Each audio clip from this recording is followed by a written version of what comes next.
Assalamualaikum warahmatullahi wabarakatuh.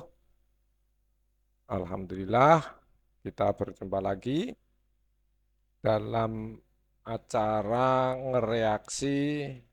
Jadi ada aksi, ada reaksi. Ini reaksi, ada mantan pendakwah ya, aktivis yang menjadi pendeta. Jadi kita coba mereaksi apa dan bagaimana dia, kita langsung saja. Semoga apa yang saya sampaikan nanti bermanfaat untuk menambah kekuatan kita dalam menghadapi banyak hal yang sifatnya pembelokan-pembelokan pemahaman yang kalau nggak hati-hati.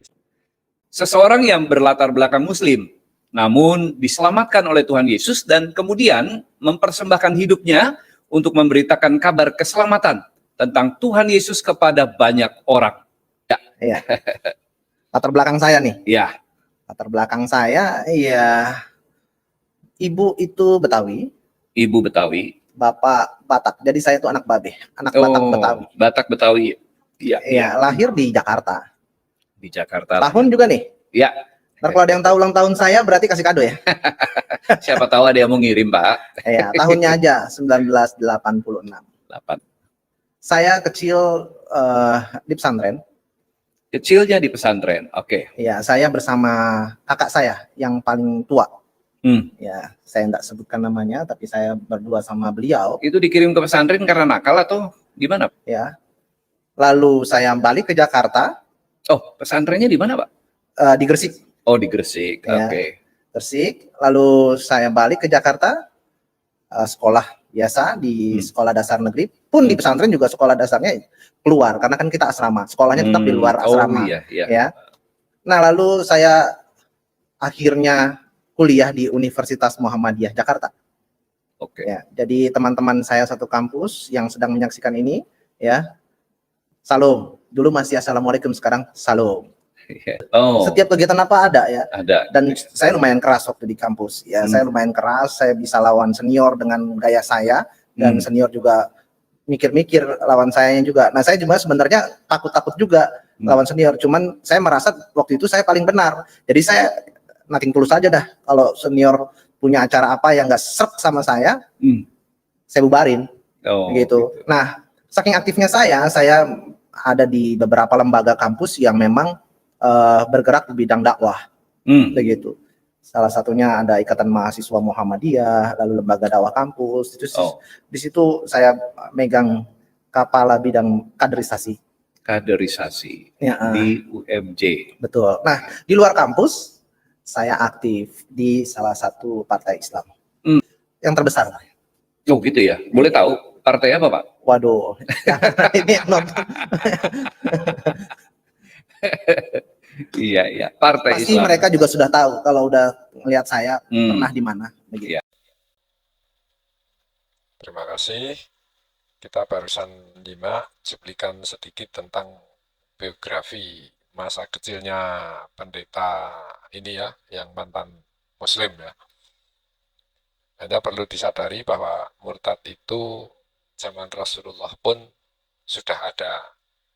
Ya, berarti artinya dia jelas-jelas berinteraksi pada saat Rasulullah masih hidup. Jadi kita nggak usah kaget kalau ada hal-hal yang kayak gini ini. Lanjut aja dulu ya.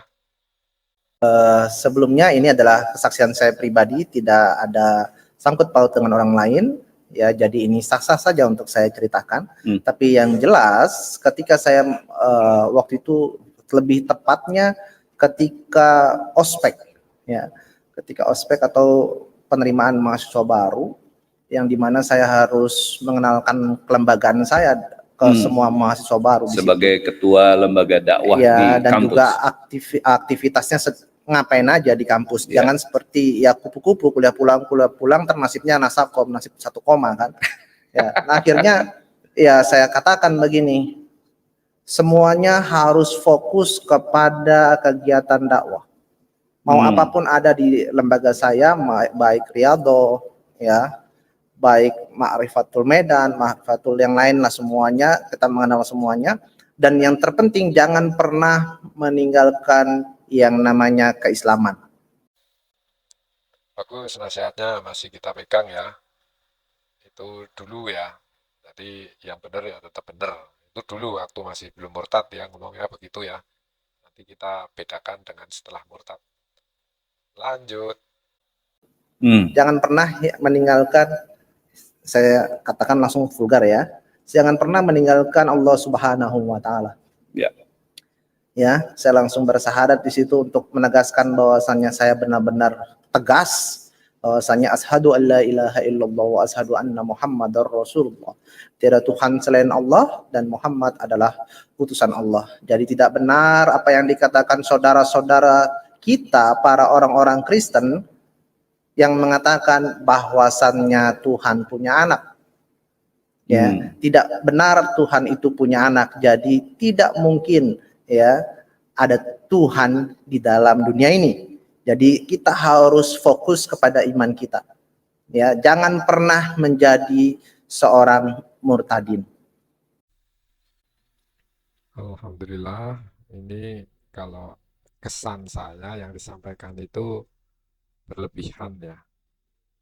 Jadi apapun keimanan itu bukan dipamerkan, apalagi ada unsur kesombongan ya. Mungkin sebagai senior menanamkan itu ya nggak salah ya. Tapi kesan saya berlebihan karena nasihat di Jumatan saja itu kan sering sekali nasihat takwa itu harus ya.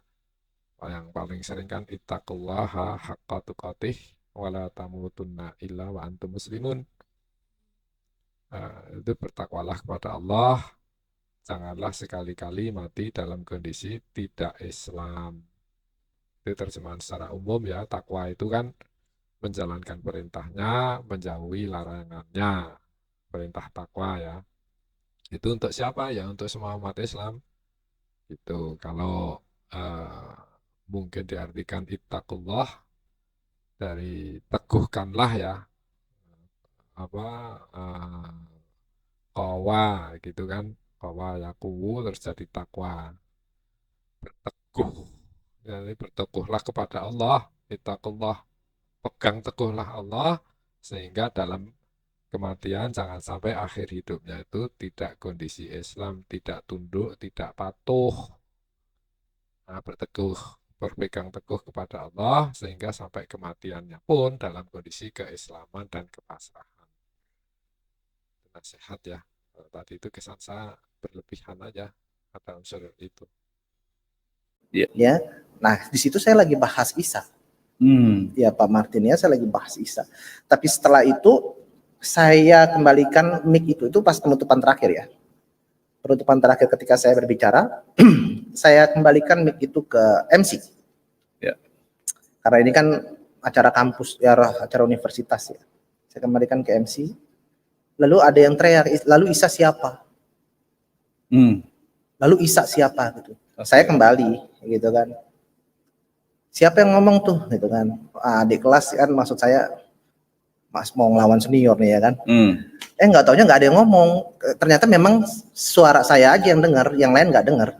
Oh, jadi tadinya Pak Fadil mengira itu teriakan adik-adik mahasiswa yang baru ini. Betul. Mempertanyakan Isa itu siapa begitu. Ya, entah itu mahasiswa baru atau teman-teman saya yang selevel tapi jahil gitu kan, mau godain gitu. Tapi setelah saya cari tahu ternyata tidak ada yang ngomong itu. Terus akhirnya saya kembali ke sekretariatan saya.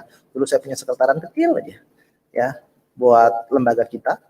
Ya. Jadi kesimpulannya nih, Pak Fadil menyadari bahwa itu bukan siapa-siapa tapi suara yang didengar sendiri oleh Pak Fadil. Betul. Bukan teman-teman yang teriak begitu ya. Betul. Saya sudah konfirmasi ke semua teman-teman, bahkan saya sudah tanyakan kepada semua mahasiswa baru pakai mic. Nggak ada. Dan akhirnya bukan hanya saat itu. Nah, ketika di sekretariatan saya juga terdengar. Jadi saya waktu itu saya masih ingat ambil sebuah kertas, saya tulis-tulis gitu kan. Karena saya tuh orangnya suka nulis juga kan. Dan terbukti saya sudah mengeluarkan 4 buku, dan buku yang terakhir adalah selubung yang tersingkap ya. Nah, saya nulis lalu nggak jauh ada jendela ya terbuka, jendela terbuka itu dengar dari jendela itu lalu lalu Isa itu siapa? Muncul kedua kali pertanyaan itu, suara itu. Saya samperin. Saya kira ada yang mau jahilin saya gitu Pak. Saya samperin, nggak ada. Baru saya keluar belok dari jendela untuk berjalan ke meja saya, suara itu ada lagi. Lalu Isa siapa? Saya langsung cepet-cepet lihat. Nggak ada orang juga Pak. Nggak ada orang. Ya udah saya cuekin, saya diemin selama berapa minggu ya, seminggu atau 2 minggu saya cuekin aja, tapi saya nggak bisa tidur.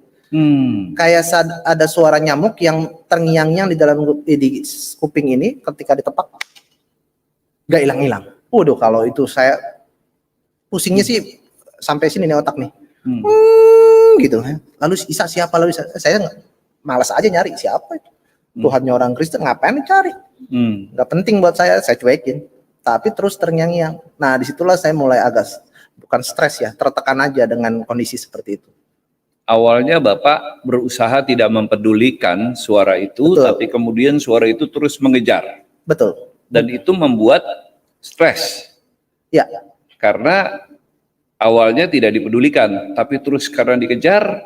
Nah, betul. Itu yang membuat saya mau dicari tahu buat apa, itu bukan Tuhan saya gitu kan, walaupun saya mengimani sebagai nabi, tapi kan buat saya nggak penting. Saya hanya mengimani nabi yang begitu mulia, yaitu Muhammad Shallallahu Alaihi Wasallam. Iya. Nah, ini sedikit kehati-hatian. Jadi kalau nggak sadar ada keangkuhan ya, sombong ya. Angkuh, sombong itu kan beda-beda tipis.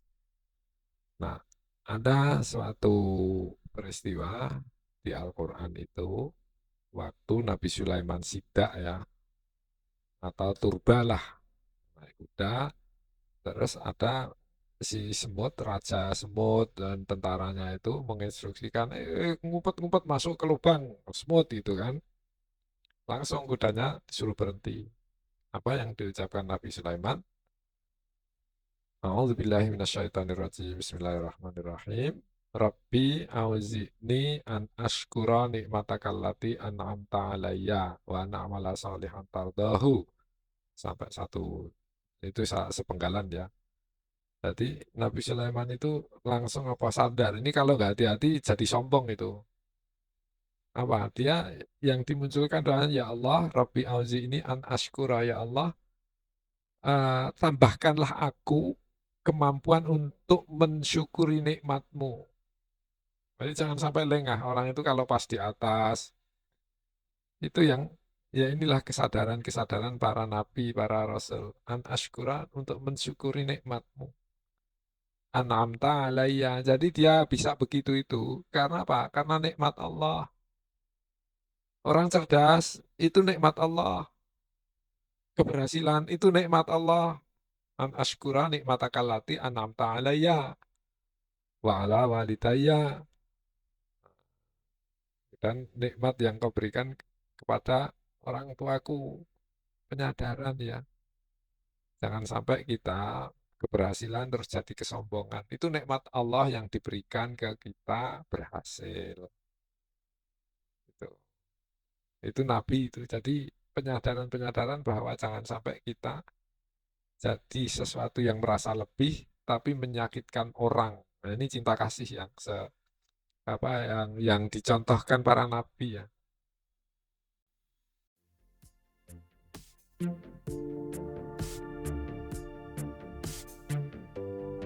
Assalamualaikum warahmatullahi wabarakatuh. Selamat datang dan bergabung di channel ini. Sekedar mengingatkan.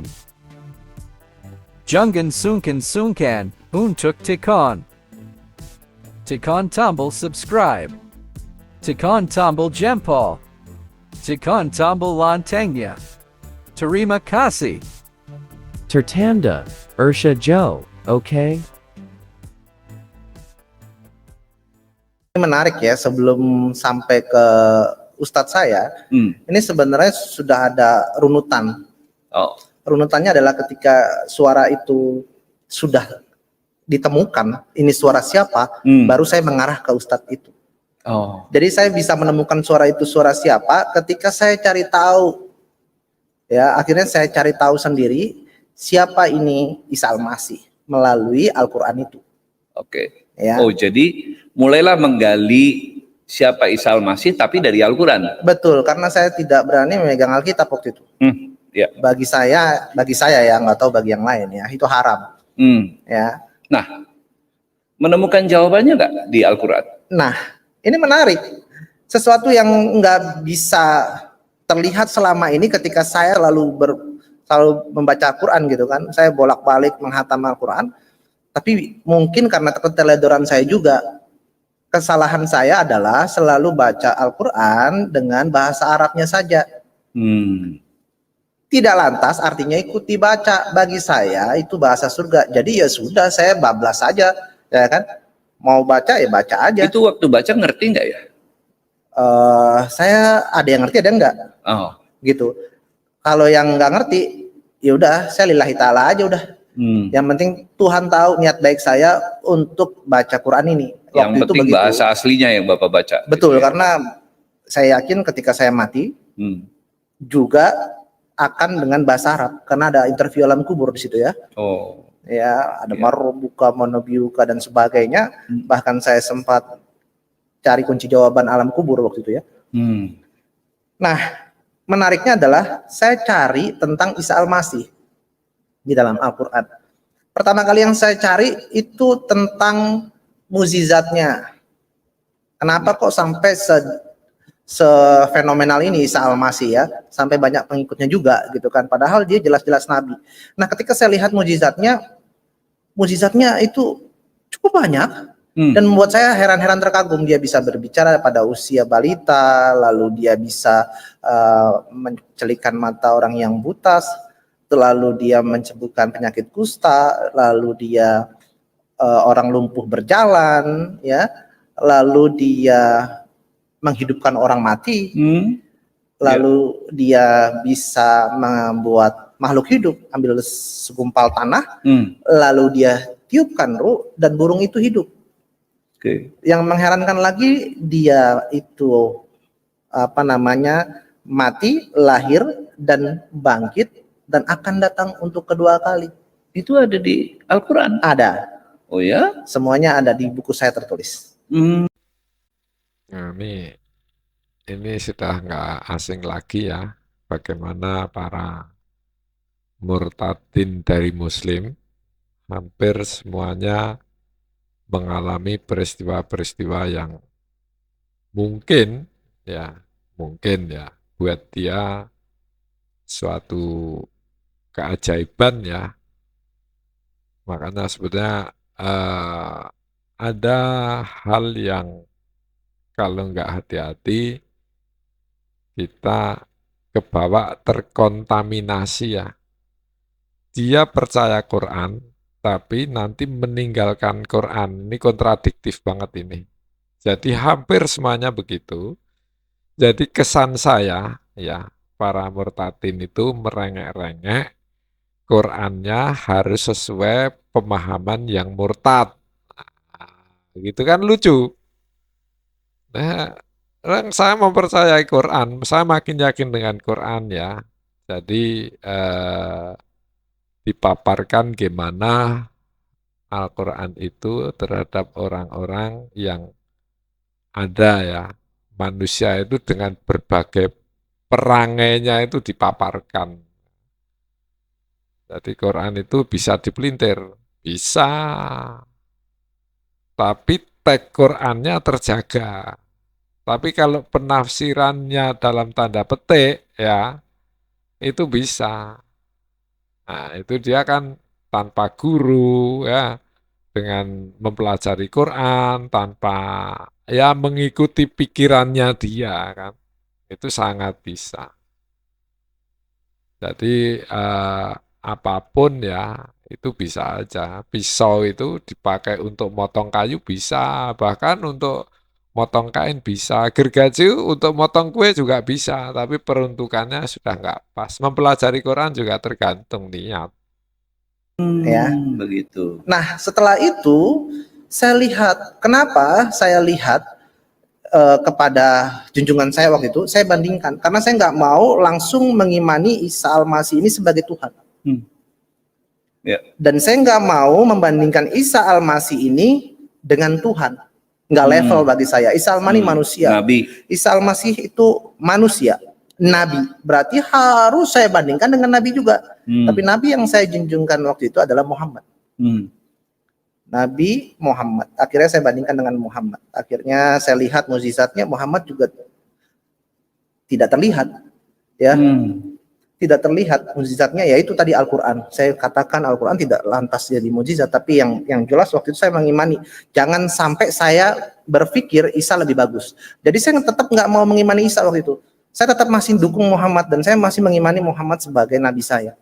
Ya. Jadi luar biasa ya Pak. Saya jarang sekali mendengar bahwa ada orang yang mendalami Al-Quran justru menemukan Yesus atau Isa Al-Masih di dalam Al-Quran itu yang jelas-jelas melakukan banyak mujizat, lalu dialah yang akan menghakimi di akhir zaman Dan akan datang untuk kedua kali. dan akan datang untuk kedua kali setelah dia mati dan bangkit. Betul.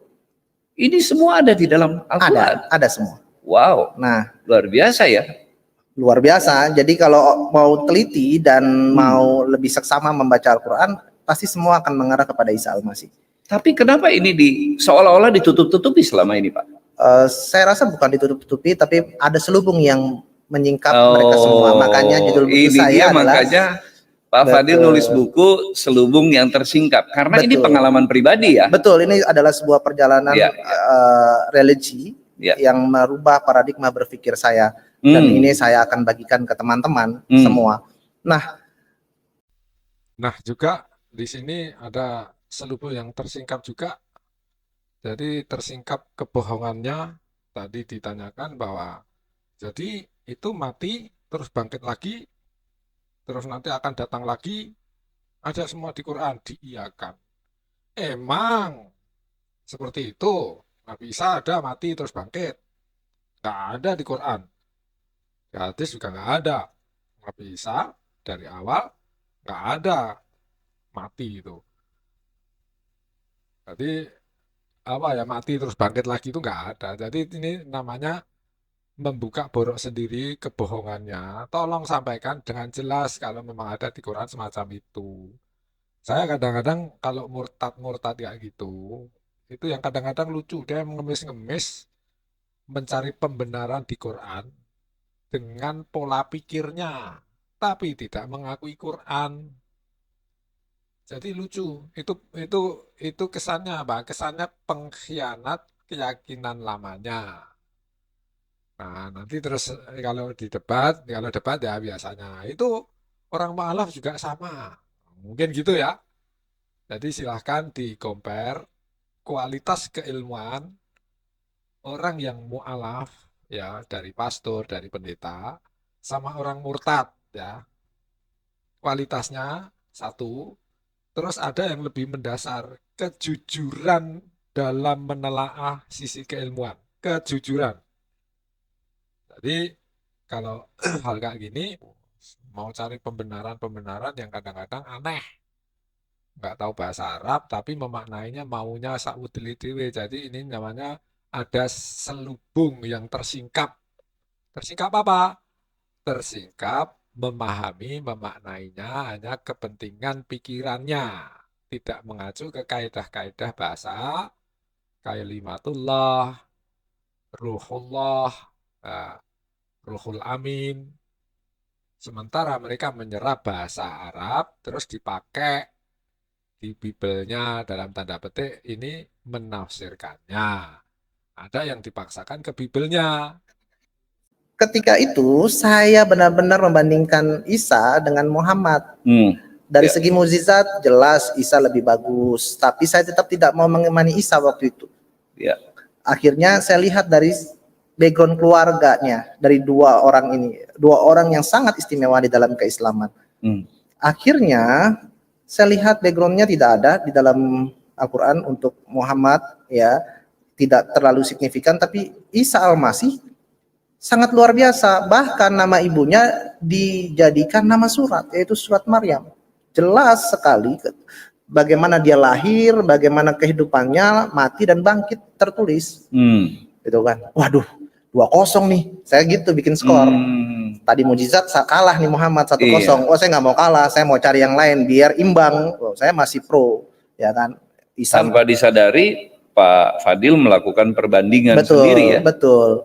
Wah, 2-0 nih dari segi keluarga sama mujizat kalah. Wah, nggak bisa nih. Saya terus mencari. Ya kan, nggak bisa. Dari segi gelar, wih, Muhammad Shallallahu Alaihi Wasallam luar biasa. Isa alaihissalam pasti bilang, satu keselamatan ada padanya, yang satu semoga keselamatan ada padanya. Terus jelas-jelas gelarnya Al-Masih. Al-Masih artinya yang diurapi, yang terpilih. Waduh, saya bilang dari segi gelar jelas ini yang terpilih. Udah gitu disematkan lagi rohullah wa kalimatullah. Isa adalah roh Allah dan kalimat Allah. Wah, ini udah serem, Pak. Yang namanya saya dengan ucapan saya dan roh saya itu nggak mungkin pisah. Pasti nyatu. Nah, kalau ini udah kalimat Allah, roh Allah, saya nyerah. 4-0 telak. Disitulah saya benar-benar mengimani Isa Al-Masih sebagai nabi yang paling istimewa, menggeser kenabian dari Muhammad Shallallahu Alaihi Wasallam. Ingat sekali lagi teman-teman, ini adalah kesaksian saya, bukan kesaksian yang lain. Jadi ini adalah pola berpikir saya. Ya, mohon maaf ya. Tapi saya tidak mengimani Isa waktu itu sebagai Tuhan, hanya sebagai nabi yang istimewa. Makanya syahadatnya saya ganti. Oh, dulu kan asyhadu an la ilaha illallah wa asyhadu anna muhammadar rasulullah, ya kan? Ketika saya mengimani Isa Al-Masih, saya ganti asyhadu an la ilaha illallah wa asyhadu anna Yesus Al-Masih. Jadi mulai bergeser, nabinya yang digeser. Nabinya bergeser dari Nabi Muhammad ke Nabi Isa. Betul. Oh, makanya syahadatnya berubah. Nah, saya ini nggak diprotes orang. Oh, itu sangat ekstrim, Pak. Sangat ekstrim. Kenapa? A'udzubillahi minasyaitonirrajim. Walaqad sarrafna fi hadzal qur'ani linnasi min kulli masal wa kana al-insanu aktsara syai'in jadala. Al-Kahfi ayat 54. Dan sesungguhnya kami telah menjelaskan berulang-ulang kepada manusia dalam Al-Quran ini dengan bermacam-macam perumpamaan. Tetapi manusia adalah memang yang paling banyak membantah.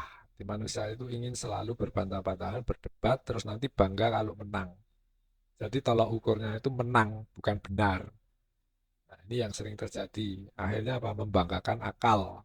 Akal itu alat ya. Alat. Bisa baik, bisa buruk.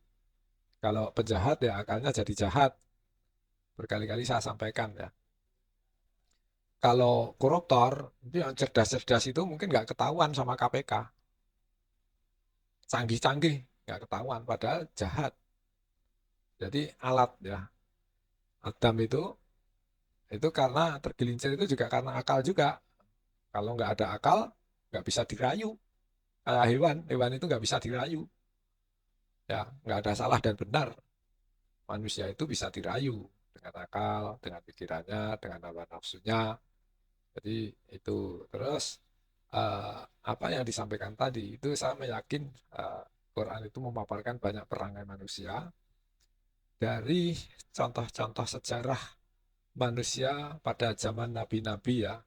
Nabi sebelum Nabi Muhammad itu banyak sekali, apalagi di Al-Baqarah, tentang perangai karakter-karakter manusia pada umatnya Nabi Musa.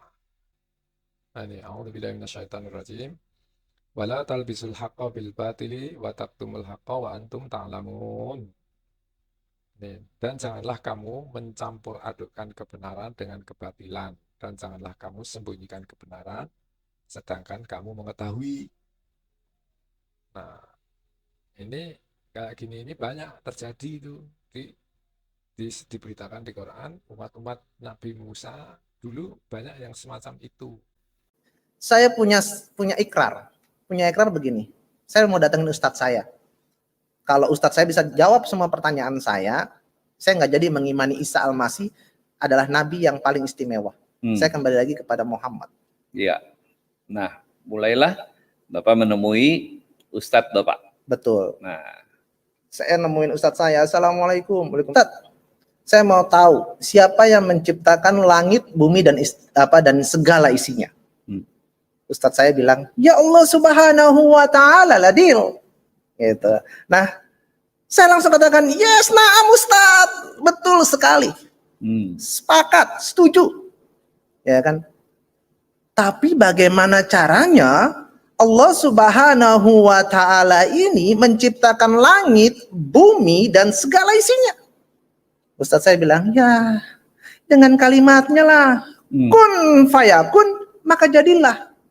Lalu saya juga bilang, sepakat Ustadz, nah yes gitu, ya kan.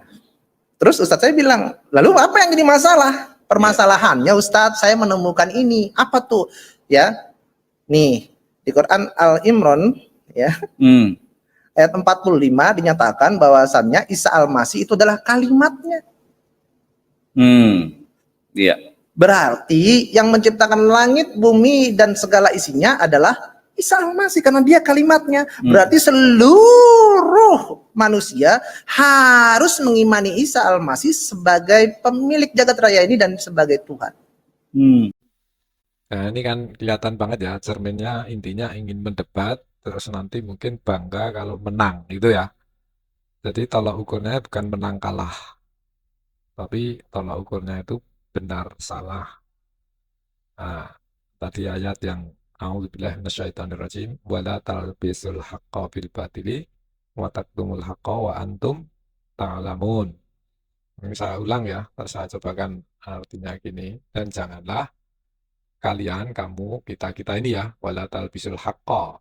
Di situ diartikan mencampur adukkan ya. Talbisu itu bisa diartikan sesuatu yang digunakan, dipakai, yang penuh variasi. Makanya kalau di ayat lain, itu yang tentang puasa itu, malam itu laki-laki itu pakaian dari wanita, wanita pakaian dari perempuan, itu ya. Untuk malam hari boleh bercampur di situ. Di situ pakai pakaian itu pakai libasun, talbisu. Jadi antum libasul lahunna, kan gitu. Jadi kamu itu pakaian buat perempuannya, dan laki-laki pakaian buat perempuan, perempuan pakaian dari laki-laki. Karena apa? Dalam satu sisi memakai yang bisa bervariasi. Itu istilahnya itu tadi talbisu, menggunakan ya. Pakaian ini kan bisa berwarna-warni kan gitu ya. Kalau lebih ekstrim lagi, lah kita dalam melakukan antara suami istri itu kan penuh variasi ya, harusnya gitu ya. Maka pakai istilahnya libasul lahunna. Pakaian laki-laki itu pakaian buat perempuan gitu. Perempuan pakaian dari laki-laki. Di sini pakai talbisu ya. Wala talbisul haqqo, dan janganlah kamu mempergunakan kebenaran, menempatkan kebenaran. Itu bisa variasi. Bil batil, dengan cara yang salah. Bisa begitu diartikan ya. Karena bisa kan gini misalnya ada hadis itu bahwa salat jamaah itu 27 keutamaannya dibanding salat sendiri. Nah, terus agak usil. Kalau saya salat jamaah di masjid sekali, berarti kalau kamu salat hanya 5 kali tapi salatnya nggak jamaah, banyakan saya dong pahalanya. Nah, itu menempatkannya sudah salah itu. Karena apa? Pahala itu bukan skor. Pahala itu bukan matematis. Nah, di situ kan 27 derajat ya, darajah keutamaan. Tapi kadang-kadang diartikan terus pahalanya.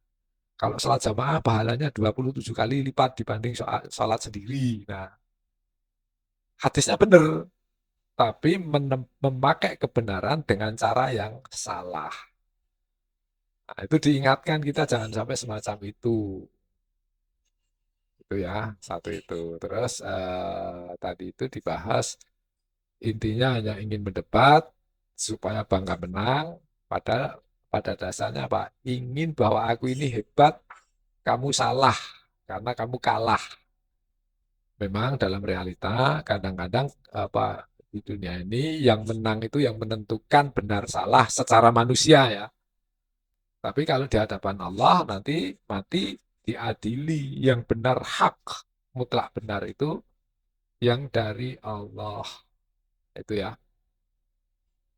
Tadi biar sedikit tadi wala talbisul haqqa dan janganlah mempergunakan sesuatu yang benar dengan cara yang tidak tepat. Intinya gitu.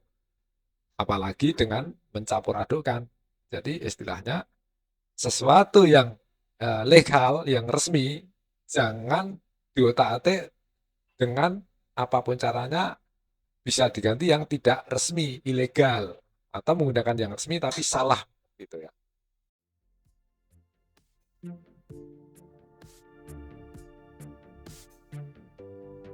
Assalamualaikum warahmatullahi wabarakatuh.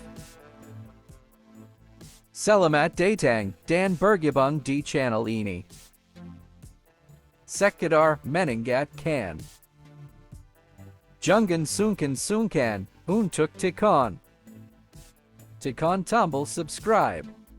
Tekan tombol jempol. Tekan tombol loncengnya. Terima kasih. Tertanda, Ursha Joe, okay? Akhirnya saya bilang, Ustadz, kalimat Allah atau kalimatullah itu bukan pencipta atau ciptaan. Saya bilang, ya kalimatullah ya itu ya adalah sesuatu yang menyatu Melekat pada Allah Ya. itu sendiri, ya kan? Saya tahu dia nggak mau jawab kenapa ya, karena kalau dia bilang pencipta berarti dia mengimani yang Ali Imran 45 tadi, bahwasanya Isa Al-Masih adalah pencipta. Dan gak mungkin dia bilang ciptaan, karena mana mungkin ciptaan bisa menciptakan pencipta, makanya dia diam. Gitu loh. Jadi saya berpikir kalimatullah itu adalah bagian dari Allah itu sendiri, karena kalimatnya, karena saya, roh saya dan kalimat saya atau suara saya nggak mungkin terpisah. Iya. Karena itu orang-orang Kristen menyebutnya sebagai anak Tuhan. Saya menjelaskan begini, Ustadz percaya nggak kalau Tuhan itu, Allah itu bisa ada di mana-mana? Percaya. Ustadz percaya nggak? Ya, kalau kalimatnya turun menjadi firman yaitu Al-Quran. Percaya. Nah, kenapa Ustadz nggak percaya kalau kalimatnya turun menjadi manusia? Nuzul menjadi manusia. Gitu kan?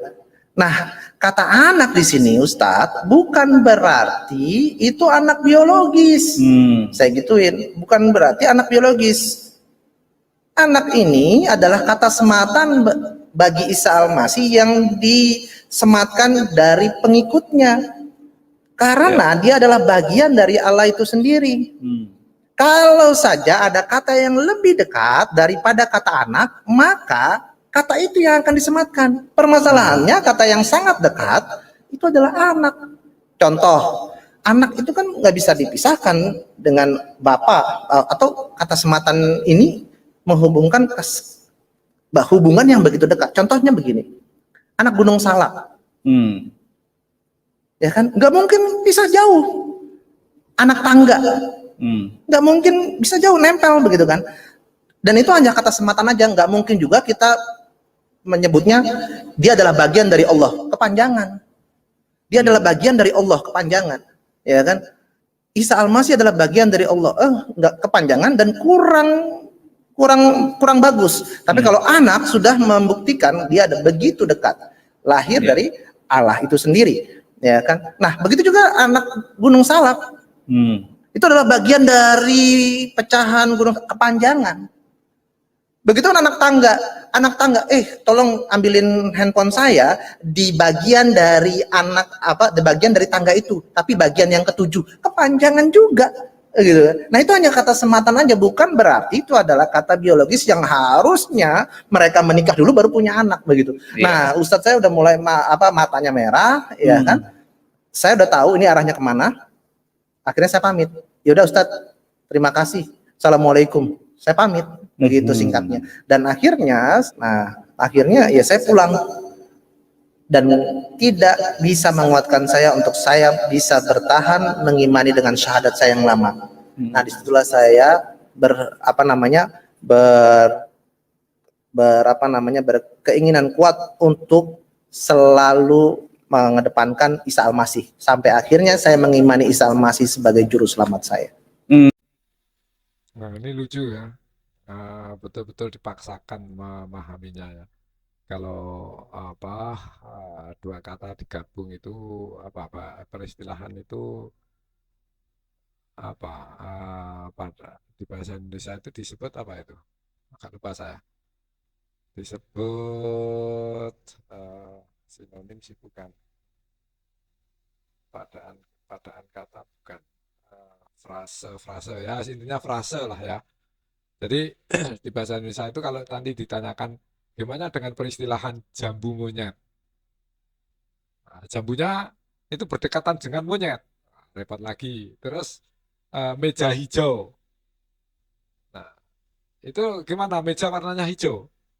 Belum lagi sapu tangan. Kan dua kata benda yang digabung kan gitu. Itu bisa dimaknai jadi berbeda, betul-betul berbeda. Ya. Sapu tangan, sapu sama tangan. Ya, meja hijau, meja warnanya hijau. Dan meja kuning. Tapi meja hijau pengertiannya sudah beda lagi. Masalah urusan pengadilan itu. Jambu monyet.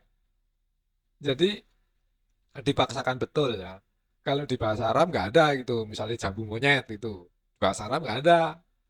Karena ada aturan gramatikal yang jelas. Dua kata benda digabung. Nah, misalnya yaitu tadi Baitullah, rumah Allah. Terus apa lagi? Misalnya Rasulullah, Rasul Allah. Itu bahasa Indonesia bisa begitu, bisa kebalik-balik. Nanti ya tadi kursi roda, roda kursi, mobil plastik. Nah, itu mobil yang mungkin terbuat dari plastik, mungkin anak kecil gitu ya. Jadi kita ini gramatikal bahasa Indonesia itu bahasa baru ya, artinya mungkin mulai hidup digunakan kan setelah merdeka ya, betul-betul digunakan. Sebelumnya ya Sumpah Pemuda itu mulai disosialisasikan ya, itu tapi belum merdeka mulai disosialisasikan, itu sejarah ya. Nah, mungkin gitu. Jadi ada hal-hal yang buat saya aneh gitu ya. Nah, ini mungkin nggak panjang-panjang.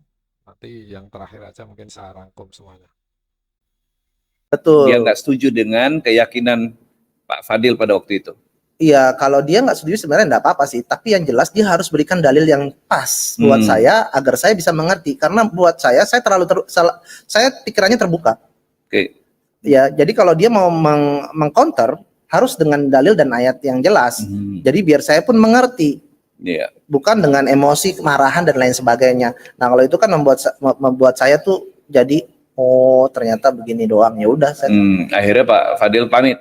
Betul. Ya. Nah, Pak Fadil berapa lama masa pencarian itu berlangsung ya hingga akhirnya mengambil keputusan untuk menerima Yesus Kristus sebagai jalan yang lurus itu yang selama ini dicari? 2 tahun. 2 tahun. Ya. Sejak ketemu Pak Ustadz sampai menerima sebagai Tuhan dan Juru Selamat 2 tahun? Atau sejak panggilan pertama siapa lah. Isa Al-Masih itu? Oh, oke. Dari semenjak itu. Lebih detailnya setelah saya diwisuda. Oh, setelah wisuda bisa jadi saya nggak dapat ijazah.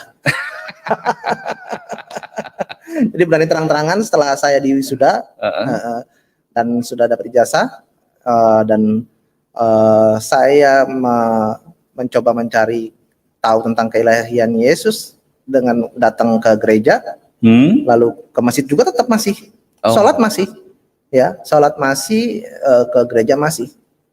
Jadi di tengah-tengah keluarga masih seperti biasa. Masih, ya. Belum terlalu frontal untuk menyatakan kekristenan atau iman saya kepada Isa Al-Masih. Dan itu cukup lucu kejadiannya ketika saya ke gereja. Kan semua gereja saya masukin tuh.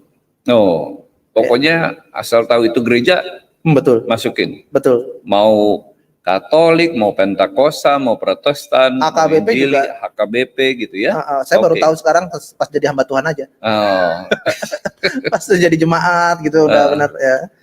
Wah, ternyata ada sinode-sinode yang berbeda gitu kan. Kalau dulu kan di masjid kita nggak ada, paling organisasi yang beda, Muhammadiyah sama NU. Kalau masjid mah semua orang boleh masuk ya kan. Makanya saya tahu itu gereja ya saya masuk.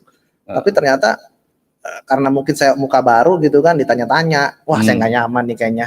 Kan saya cuma mau tahu bagaimana ibadahnya, terus Tuhannya bagaimana. Wah, itu belum terima Yesus ya sebagai Tuhan. Secara apa namanya, secara baptisan belum ya. Belum. Tapi dalam hati udah setengah-setengah. Oh, Karena masih ke masjid karena juga. Masih dalam pencarian juga. Betul, karena syahadatnya masih asyhadu alla ilaha illallah wa asyhadu anna Yesus al-Masih itu tadi, Pak. Secara pribadi kepada Pak Fadil, lalu memberikan pengajaran-pengajaran sebagai dasar-dasar iman Kristiani gitu ya? Nggak ada ya? Nggak ada, karena saya juga nggak berani untuk terbuka. Ini saya benar-benar memendam sendiri, cari tahu sendiri, karena ya kalau teman-teman kampus saya tahu juga kurang etis. Kenapa? Karena saya benar-benar sangat aktif dalam dunia dakwah. Apalagi kalau di Partai Islam itu, saya juga sangat aktif di dalam pengkaderannya. Ya kan, baik tingkat DPRA, ya, DPC, DPD, bahkan sampai DPW, ya kan. Tapi secara kelembagaan saya sekretaris DPRA waktu itu, Dewan Pimpinan Ranting, salah satu partai Islam di situ. Nah, kalau saya benar-benar frontal untuk ngasih tahu kalau saya sedang mencari ketuhanan Yesus, kurang etis bagi saya. Jadi saya cari sendiri. Nah, teman-teman saya juga tahu betapa saya sangat kuat imannya. Makanya kalau ada orang yang bilang, wah kalau ngomong sama Fadil sih percuma, yang ngomong sama tembok. Karena setiap orang ngomong saya balikin. Tapi balikinnya saya pakai dalil dan pakai ayat yang jelas, ada referensinya. Dan teman-teman saya juga tahu, saya punya kegiatan mengkoordinir pesantren-pesantren kilat di beberapa sekolah, baik SD, SMP, SMA. Oh, ini kegiatan-kegiatan. Bayangin, dan itu masih dilakukan pada saat pencarian ini? Masih ya? Masih. Jadi bayangin pesantren kilat di sekolah-sekolah saya masih pegang. Dan pengajarannya tidak pernah saya rubah kepada pengajaran kekristenan, tetap sama. Karena saya mau menjalani dua itu. Yang kekristenan saya jalanin, yang keislaman saya jalanin. Iya. Begitu. Nah, itu 2 tahun. Lalu kemudian Pak Fadil dibaptis. Yes. Ini ada gambar waktu Pak Fadil dibaptis ya. Mana? Sebuah, bisa ditampilkan fotonya.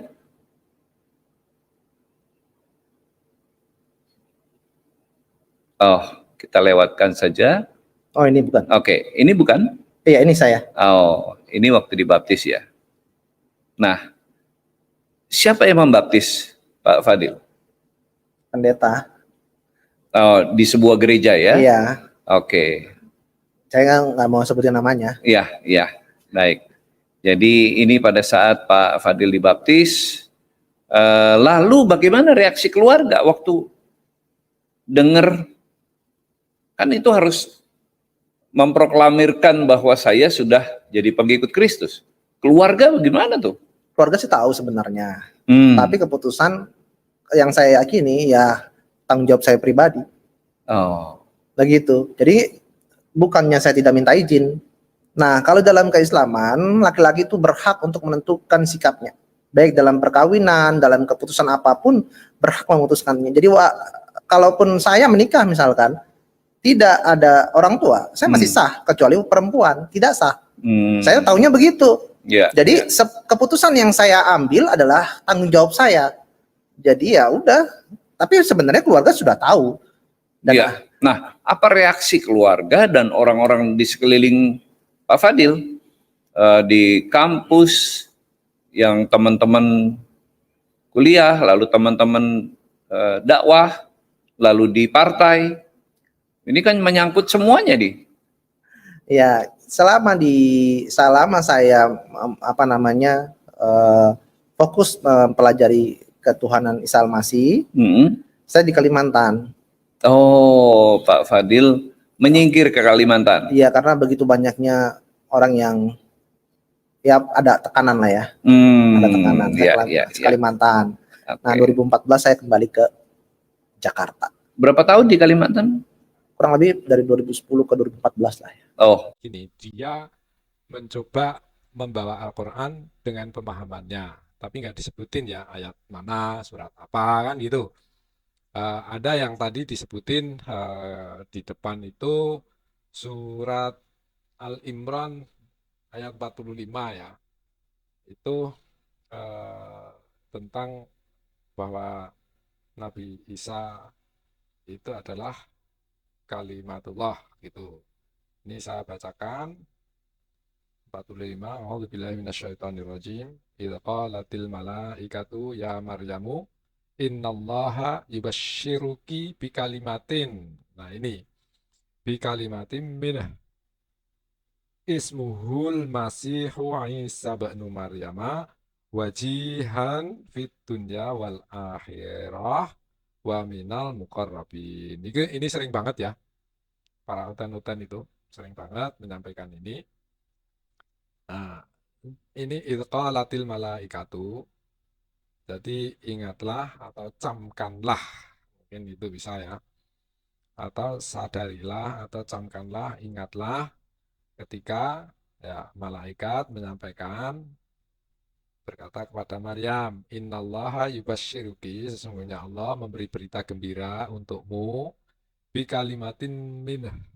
Nah, dari kalimat Tuhannya ini, dari kalimat Allah. Kalimatullah, diartikannya gitu ya, di pendeta tadi.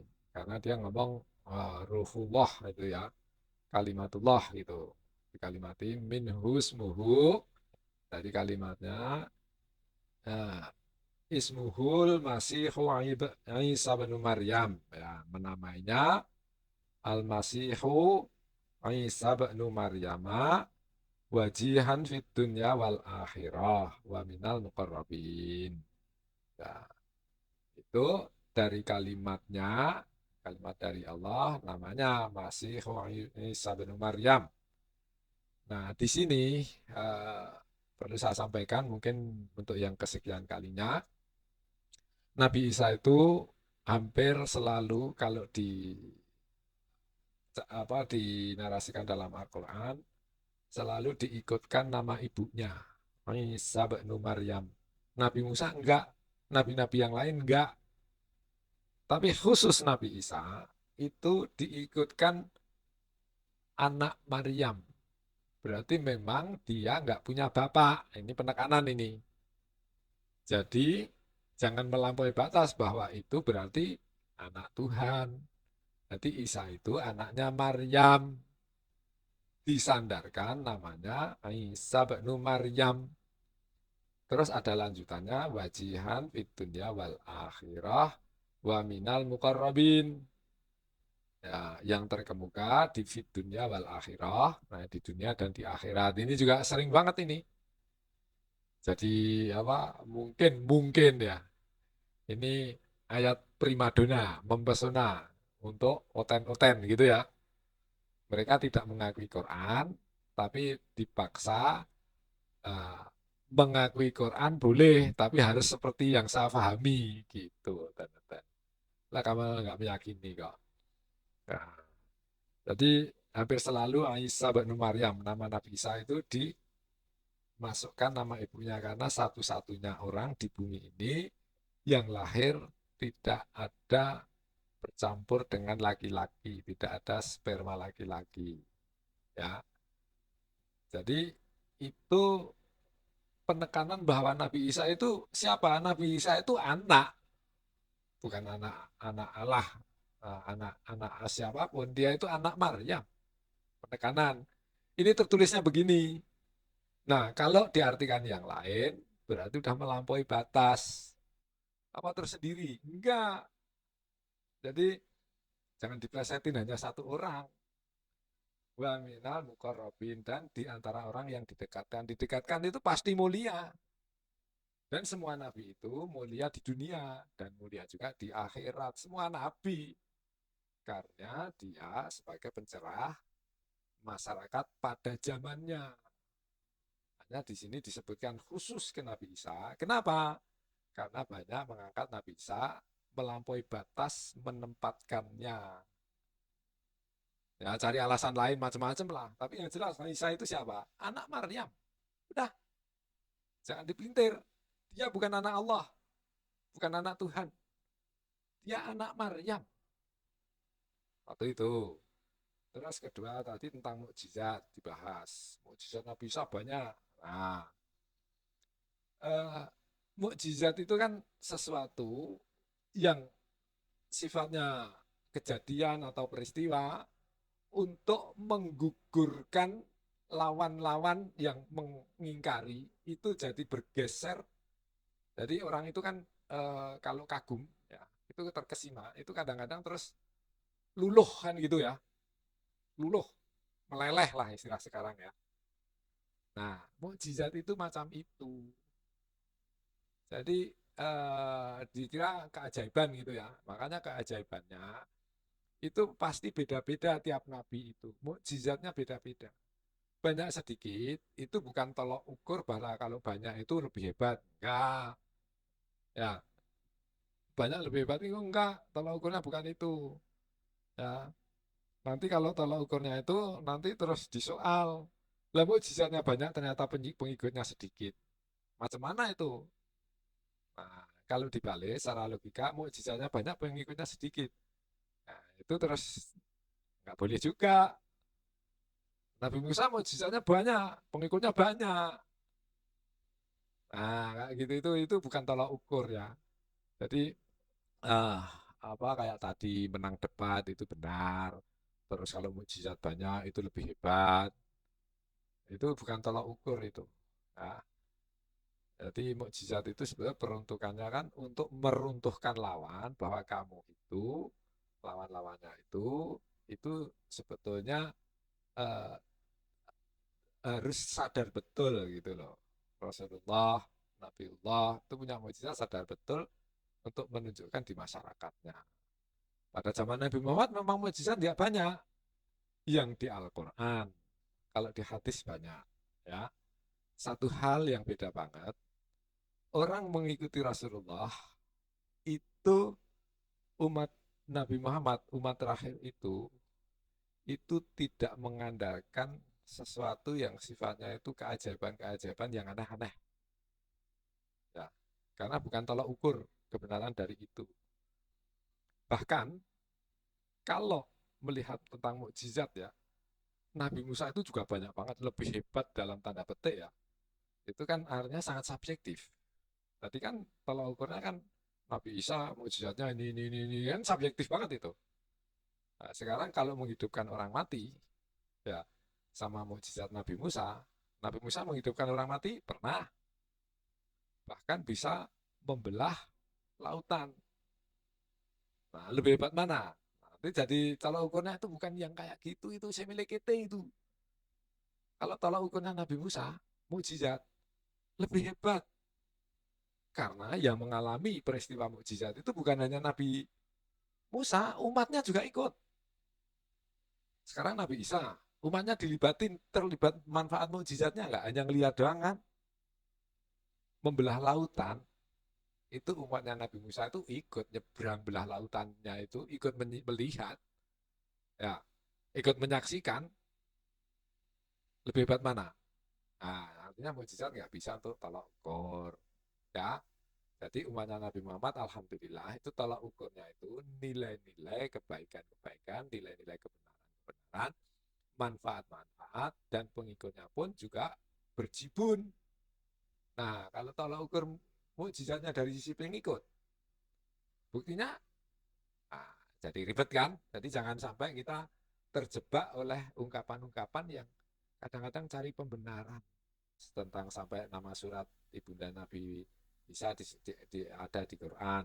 Itu penghormatan ya, jangan sampai Nabi Isa sama Budanya itu melampaui batas menempatkannya. Selamat datang, Dan Bergibung di channel ini. Sekedar menengat kan. Jungan sungkan untuk tekan. Tekan tombol subscribe. Tekan tombol jempol. Tekan tombol loncengnya. Terima kasih. Tertanda, Ursha Joe, okay? Ya, kepada semua orang, bukan hanya kepada umat Kristen saja, tapi kepada semua orang ya. Tolong baiknya kita itu meneliti, menelaah dan coba belajar terlebih dahulu apa yang kita dengar. Baiknya diuji terlebih dahulu apa yang kita dengar. Jangan langsung percaya. Karena saya sendiri merasakan berpuluh-puluh tahun baik di pesantren, di kampus, bahkan di lembaga-lembaga dakwah yang saya geluti, saya hanya tipe orang yang percaya aja, belum tentu benar. Ya, jadi saya mau nyatakan di sini, tolong teliti, telaah dan pelajari serta uji apa yang kita dengar agar kita tahu kebenarannya dan kita tidak salah jalan. Karena jangan fokus kepada agama karena orang yang beragama belum tentu bertuhan. Ya, hanya Tuhan yang bisa menyelamatkan kita dan kita harus mengenal siapa Tuhan yang sebenarnya yang bisa menyelamatkan kita. Saran saya, ya hanya Isa Al-Masih saja yang bisa menyelamatkan kita karena dialah kalimatullah dan rohullah. Terima kasih. Jadi cukup jelas ya. Jadi saya kasih ilustrasi ulang tadi. Jadi penentu itu kayak Tuhan itu penentu selamat tidaknya. Acuannya apa? Acuannya kita hidup di dunia ini benar nggak memperlakukan Tuhan. Ini memperlakukan Tuhannya benar nggak? Yang diibadahi benar nggak? Protokoler cara beribadahnya benar nggak sesuai yang Allah kehendaki, yang Tuhan kehendaki. Jadi penentunya tetap guru, tetap kalau kita selamat ya, kalau sekolah penentunya lulus tidaknya guru. Kalau kita selamat, penentu itu tetap Tuhan, tapi jalan menuju keselamatan ya perilakunya kita ini. Jadi kita ini hidup itu sebenarnya sekolah kehidupan. Nah, sekolah kehidupan itu ada sekolah itu waktu hidup, sekolah kehidupan ya ada hidupnya benar, ada hidupnya yang nggak benar, ya nggak lulus, nggak masuk surga. Yang benar lulus masuk surga. Penentu lulus tidaknya, penentunya tetap Tuhan. Nah, kalau hidupnya benar selamat. Jadi keselamatan itu adalah mengacu ke kita, benar nggak bertuhannya. Jadi apa yang di kepala kita itu kan masuknya lewat apa? Lewat telinga, lewat mata, diproseslah oleh otak. Jadi awal muasalnya manusia diciptakan kalau di Islam apa? Sebelum dicek perintah dan larangan, itu dikasih ilmu. Tuhan itu berkehendak ya, baik dalam penciptaannya, baik dalam hal diberlakukannya. Jadi kalau manusia mengibadahi Tuhan, terus cara mengibadahi Tuhannya tidak sesuai protokol yang Allah kehendaki, ya nggak akan nyampe. Sama dengan kalau misalnya ya di bumi ini kita menghadap presiden, tentunya ada protokol tata cara menghadap presiden. Kalau tata caranya tidak mengikuti protokol kepresidenan, ya nggak akan ditemui oleh presiden. Itu level presiden. Lah ini Tuhan. Masa cara mengibadahi Tuhannya mengacu ke pikiran kita, maunya kita. Jadi sadarlah bahwa kita ini dari Allah, dari Tuhan, akan kembali menuju Tuhan. Ya, akan kembali kepada Allah. Sehingga kita dengan akal budi kita, jadi kita cermati Tuhan yang maha benar, yang benar-benar Tuhan, bukan Tuhan semu, bukan Tuhan sesuai hawa nafsu, pikiran. Kembalikan kepasrahan, keikhlasan, senantiasa minta bimbingannya, supaya kita tidak terjerat oleh rayuan-rayuan yang menyesatkan. Seakan-akan benar, tapi ternyata salah. Karena apa? Karena terselubung hatinya. Ya, masih terselubung. Billahi taufiq wal hidayah. Wassalamualaikum warahmatullahi wabarakatuh.